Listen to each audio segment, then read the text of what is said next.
Travis Wingoodsall, back by Mormon popular demand. I guess this is going to be a comment reply video. So on the video I did yesterday, giving up on Garna Mejia, the evil single Mormon, for not being married and having babies, we have a Christian, Brett Pinion.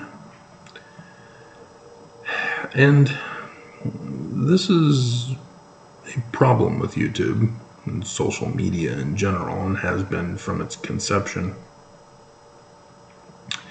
in which people have believed that because they can hide behind a computer, that they can now attack other people with hate rather than have a conversation with people from around the world. When I first got involved in social media, it was on Facebook, and you had to request to be someone's friend. Will you be my friend? And I did get a response from a Russian woman, Anya, who comes from a well-to-do family. Her mother worked for an avionics company in Russia, and her father was a lead professor in St. Petersburg. As she was in Mexico when I first met her, she goes around the world to different universities to learn, and came back to St. Petersburg, where she lives, right at the time that Putin attacked Crimea, and lost her as a friend. But she would reach out to me. It wasn't me that always had to do all the work, like I have to do with Mormon women. And it was fun because we just talked about science. So it's too bad that she had to turn into a Russian zombie creature to support Putin, because if she didn't, she'd be blacklisted and assassinated.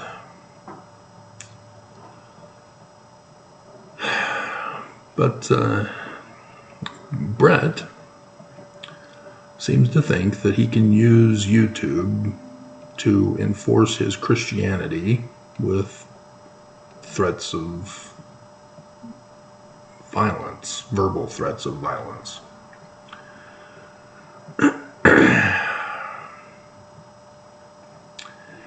And he says, in all caps, "Why do LDS reject God of Bible and believe in false God of," and then Joseph Smith is lowercased with the capitalizing of the first letter, diminishing Joseph Smith by doing that. "Isn't your eternity worth examining the truth?" There's the threat. And so he then goes on to a whole diatribe that comes from Jeremy Reynolds' CES letter, as if I don't know any of this. Dear God, you're a dumbass, Brett. You didn't bother to learn about my channel. You're using my channel to push his propaganda. Mormons do that too. Mormons are not innocent here. This is not the intention of YouTube, to go to other people's channels and use it as your megaphone. You have a channel. If you want a megaphone, use it. Don't use others to be your megaphone. This is a hate tactic that people use. Trolls, for example, love to use other people's channels as their megaphone. And YouTube specifically is set up for megaphone trolls and going against creators. But yeah, as creators, we can deny comments altogether. But we can't have it set up so only the productive comments get put on our channels. We can hold all comments for review, but then we'd have to go through and select which ones we approve of. And so this is an abusive tactic. And so Mormons, I hope you're learning from this. You're not supposed to be going around to critics' channels and attacking them, just as this Christian is attacking me. Now, this Christian does not understand. I don't support and sustain, with a blood oath covenant, the Church of Jesus Christ of Latter-day Saints. See, he's purposely rejecting the Christian Jesus of the Church of Jesus Christ of Latter-day Saints. Because in the Christian mindset, the Church of Jesus Christ of Latter-day Saints is a fraud. They don't believe in Trinitarian Jesus. But what the big picture is that Brett is an anti-Semite, just like Mormons. They have that in common. Because Joseph Smith is not Christian. His God is not non-Trinitarian Jesus. This is the trap Brigham Young set, and everybody has fallen for it. He has no clue about the Community of Christ, Sidney Rigdon's branch off, David Whitmer's branch off, others that have branched off from Joseph Smith, others that have branched off from Brigham Young. Nope. He assumes that the Church of Jesus Christ of Latter-day Saints is telling us the truth about Joseph Smith in the Book of Mormon. And oops. Right, Mormons? Because the church's claims of Joseph Smith in the Book of Mormon are false. It is a false god.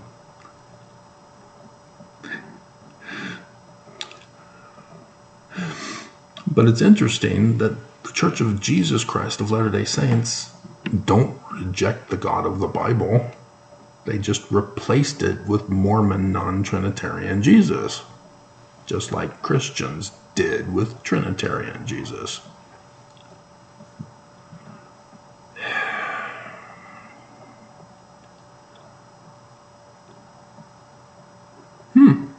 Interesting.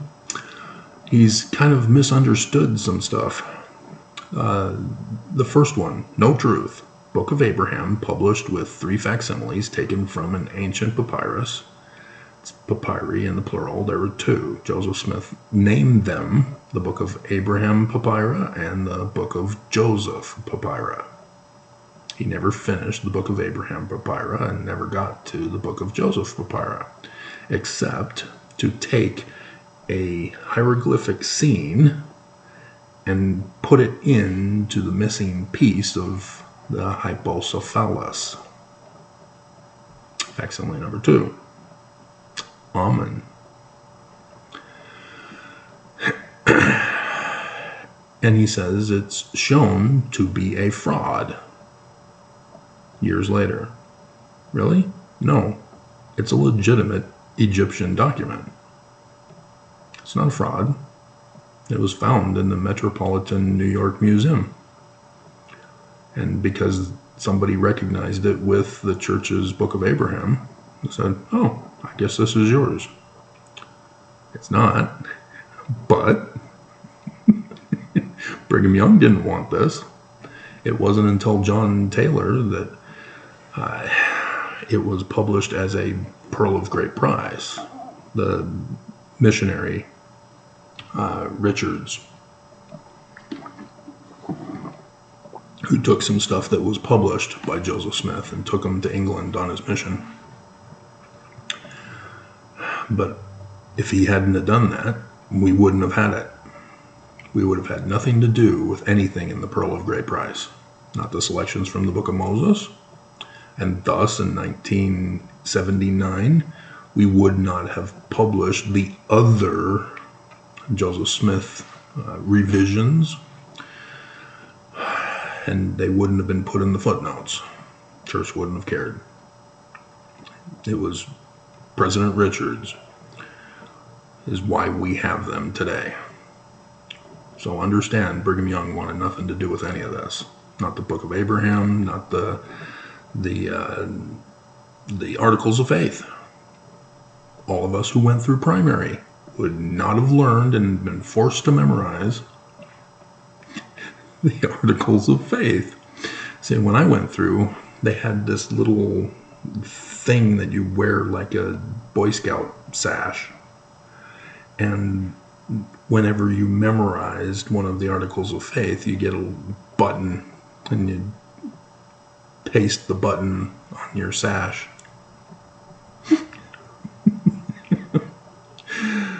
So, memories on the corner of my mind. And so he says the book is a funerary papyrus. Well, you said it was a fraud.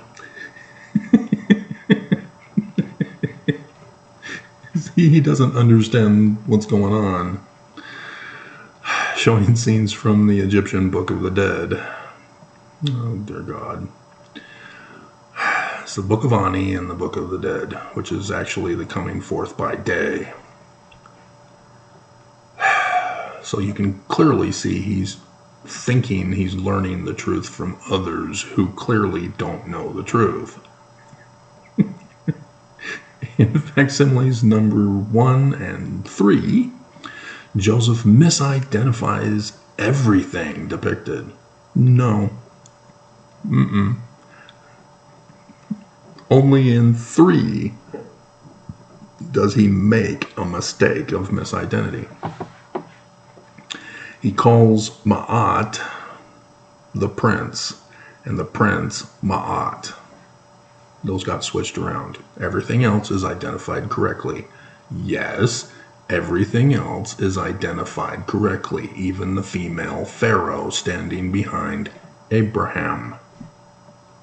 I've done the videos. Can I say? I can say. Should I say? It'd be for comic relief. Don't you know who I am?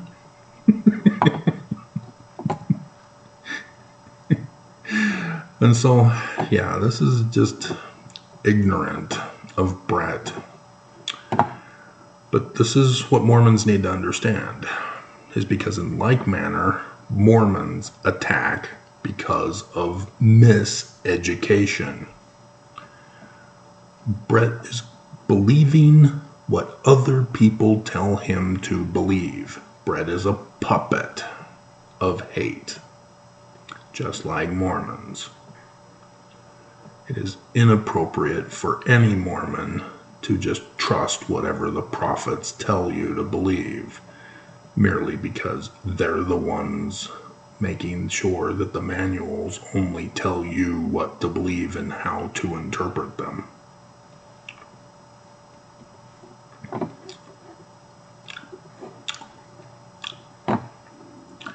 And then he goes on to no trace of 2 million Jaredites slain.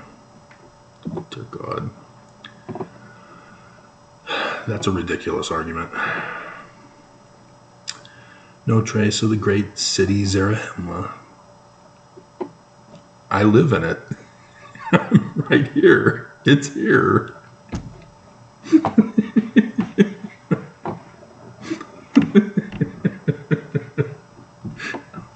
Hello? See, this is the problem that I've been trying to get through to both of you, critics and Mormons. It's not Christian. It's not literal history. It's not Jesus. Ugh. So frustrating. Brigham Young set the trap just like Constantine did. Brigham Young knew the success of Constantine and pulled the same stunt on Joseph and the Book of Mormon. When you understand the learning of the Jews, you've got a whole new world that opens up to you. You know, Plato talks about it as in his allegory of the cave. You know, you're chained to a wall, all you see is shadows. And you think that that's your world, and it's true, and it's the one truth, and there is no other truth. But then the chains fall off, and you're free. And you start looking around. And then you see what's causing the shadows. And then he takes you into an even higher realm of getting out of the cave. And then he says the sad fate that I know all too well among Mormons. That when you come back with the knowledge of the bigger truth, and you try to tell people about it, who are still chained to the wall, they want to murder you. What's up with that? Plato was exceedingly smart, just not as smart as I. Never go up against a Sicilian when death is on the line. And I don't think Plato was listed, was he? It was just Aristotle and Socrates? Morons. And so here he goes into the ridiculous argument. No trace of Jewish DNA found in any Indian burial ground anywhere in Americas. This is the most absurd argument that goes back and forth between Mormons and critics. Dear God. In the Book of Mormon, first of all and foremost of all, it tells us which Jews we're supposed to be looking for. And oopsies, the Jews in America have been interbred for over a millennia in Europe. The Jews that are Orthodox are Babylonian.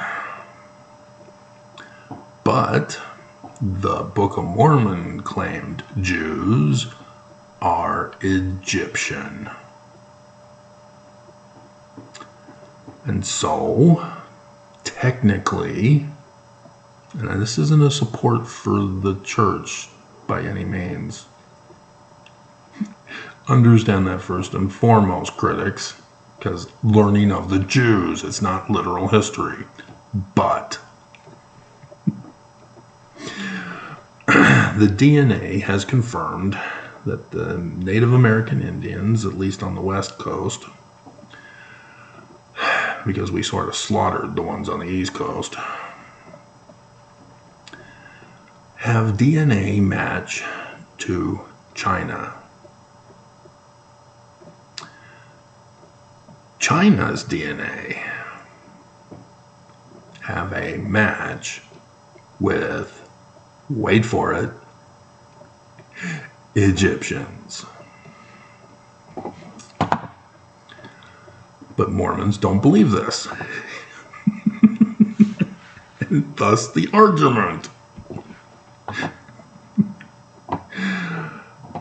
No temple like Solomon is described, has ever been found.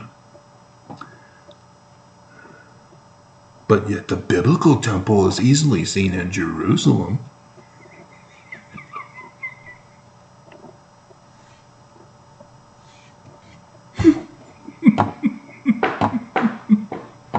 Oh my God.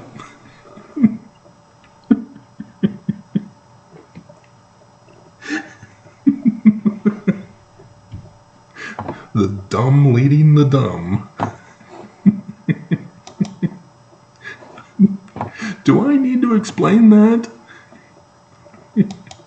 I mean, I could bring up about the Knights Templar of the York Rites Freemasonry. Thus why Joseph Smith Sr. put this in here.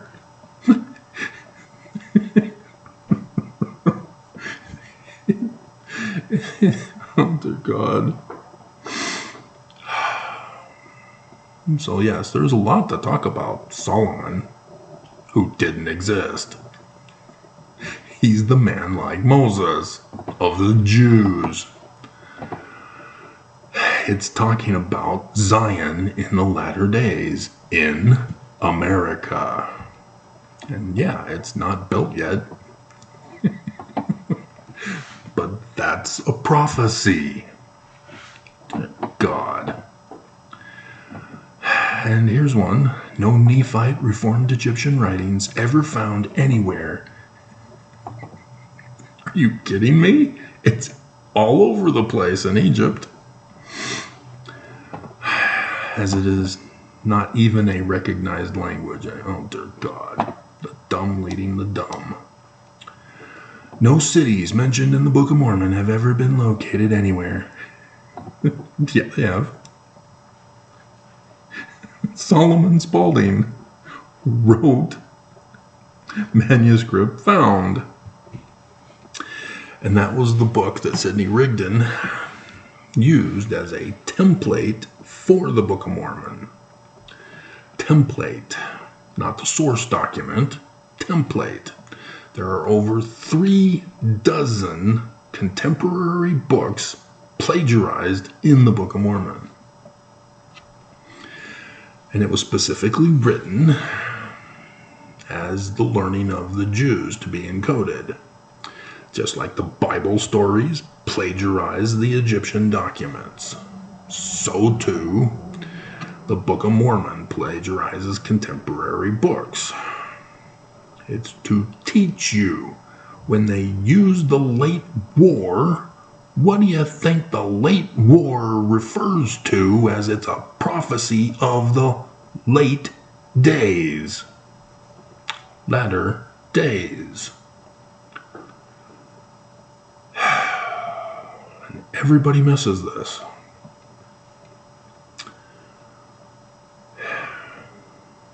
And so, yes, we do know the location.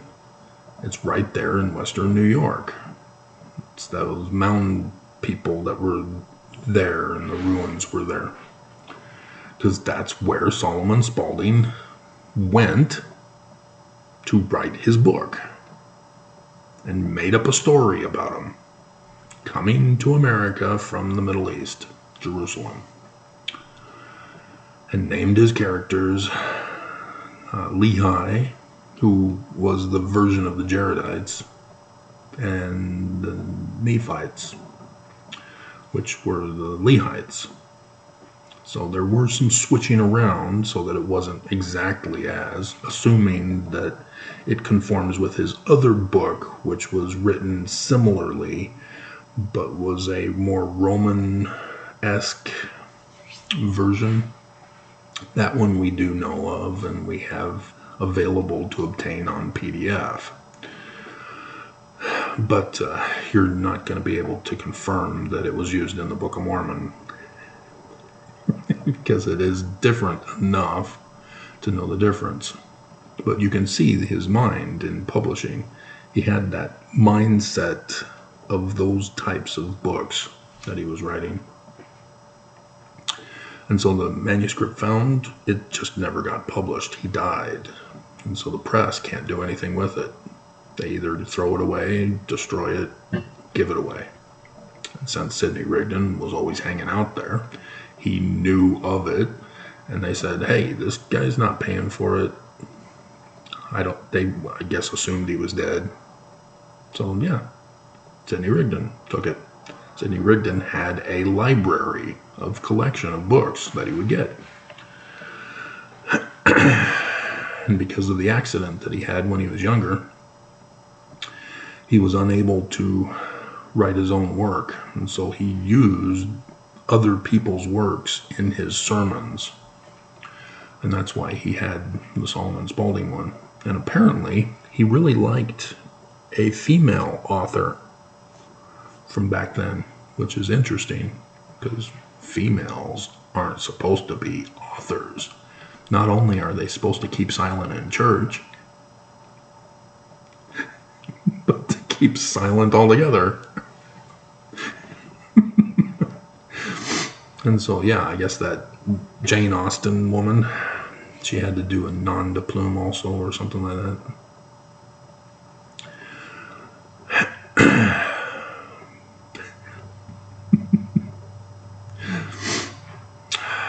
Alright.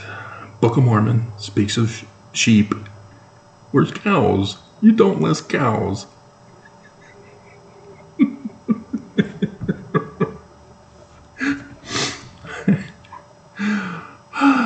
Again, as prophecy, it's correct. There are now cows in America. And sheep and swine and silk and wool clothing and elephants. That's what you don't get, guys. And so he keeps on going on this one. No wheat, no goats, no steel, no metal smelting furnaces, no metal armor, no steel swords. Swords. No, it's swords. No cattle, no chariot parts, no brass, no evidence of the listed kings in Book of Mormon. No Jewish relics. Oh, no. There are. Or Jewish temples from supposed Jews. No metal plates. Aren't you repeating that? I guess you're talking about the books. Like Nephites supposedly used. No Middle Eastern seeds growing, which were brought from the land of Jerusalem and grew exceedingly.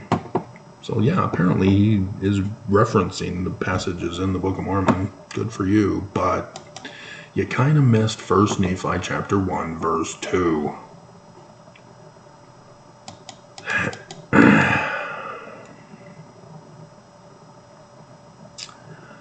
And the final paragraph, to finish off the video, there is no archaeological, anthropological, topological, linguistic, botanical, or DNA evidence. You missed geological, geographical, astronomical, any and all, to support the Book of Mormon. And he doesn't get that. He just abused science. Using science to misuse science. This is what Christians do. They have infiltrated science specifically to overthrow it and turn it into Christian, so that the Bible can be proven true. Because who created the Big Bang Theory? Not Hubble. I got into a big debate in the Deseret News comments over that issue, as I corrected the article saying that Hubble was not the one who created the Big Bang Theory. It was a French Catholic priest who did that. And And the person responded to me because I was commenting on a comment. I guess I fell for the troll thing. And I claimed that somebody else made a comment on my comment, calling me stupid because everybody knows it's Hubble because the Hubble telescope was named after Hubble. A stupid argument. But who got punished by the Deseret News? I did. And it was deleted. And also my comment was deleted about our ratings. God. But not the woman. Not the man who commented on the Hubble thing. They left those comments in there. That's how I knew I got deleted. It's because I went back to find them. Of course, it had to do with the incident that the church did to me in 2008, telling the Deseret News to erase me from history. Big scandal. Let's see. Who developed the Big Bang Theory? Georges Lemaitre. That's the guy. A Belgian cosmologist and Catholic priest. Creatio ex nihilo. It's true. He proved Creatio ex nihilo is true. And wouldn't you know it, we can't run a test to confirm or deny his theory because it would destroy the universe. You can't have the theory then. You have to do it. You have to destroy the universe to prove the Big Bang Theory. And that's just a stupid argument to say, oh, well, it's too dangerous. We don't even dare try to come up with it. And yet, you still see to this day, as I just saw in the news last month, they found another new evidence confirming the Big Bang Theory. No, you didn't. You haven't run the test, and so you've not established it as a fact. You're just running off of the theory. It's a false system of scientific research. And yet nobody cares. But we're getting some great movies and TV shows from Star Wars and Star Trek and Battlestar Galactica and Stargate and with all their wormholes and time travel. God. And so he's quoting the Mormon anthropologist D. Green, who said, the first myth we, as Mormons, need to eliminate is that the Book of Mormon archaeology exists. Yeah, but shh, don't tell the prophets. Because it's the learning of the Jews. They are symbolic types and shadows for prophecy. Right now in America. So this was back in '69 where Mormons were able to publish things and not get busted by the church yet. It wasn't until 1993 in September when the September 6th got busted. Then the church started cracking down. So there you have it. You can't make up your own religion. That makes you the bad guy. Joseph Smith warned you not to do this. So we'll close with scripture. We'll have opening and closing hymns. No. I'll figure out a song for the description below, but coming out of retirement.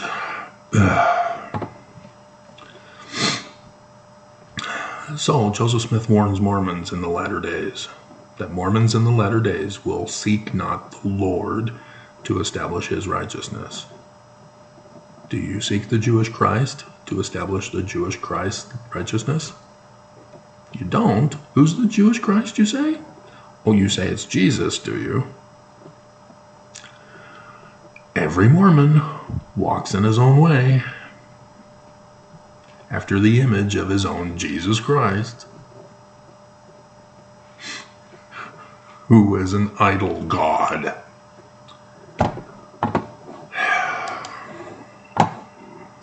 And Mormons don't care. Joseph is false. We need to correct him. He has no authority. I got those videos set up for you today. This was intended to include Amanda, but because we're at 35 minutes already, this is just for Brett.